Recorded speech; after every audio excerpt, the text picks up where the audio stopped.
Okay, so the basic question is whether Portia does indeed kind of hint to Bassanio about what the right answer is in this little test. This is kind of important because if she is hinting, well, then it shows that she is genuinely taking control in a way that certainly suits her character. She is not one to just sit by and let the world do with her what it wants to do.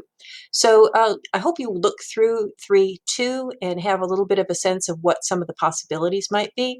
But I'm not 100% sure it's easy to pick up on this unless you're watching it in performance. Because if you watch it in performance, a canny actress can do a little bit of emphasis to show where there are these moments of hint.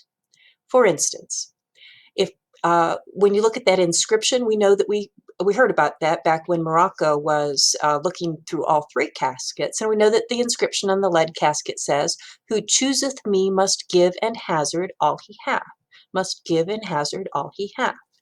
And then as she leads Bassanio to the caskets, she says, "I stand for sacrifice.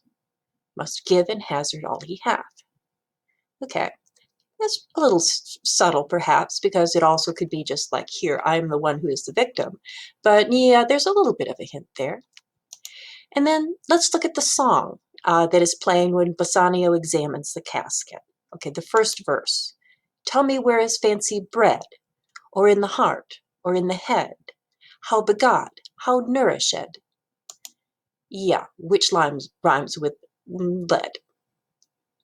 Subtle, but still, if the actress is making that emphasis, you'd pick it up.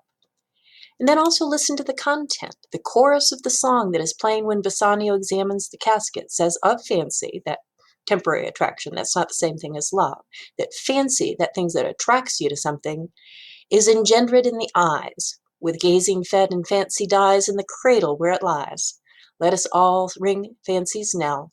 I'll begin it, ding dong bell. Okay?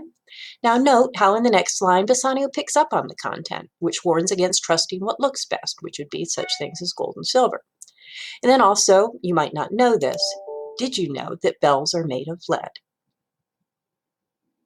So what do you think?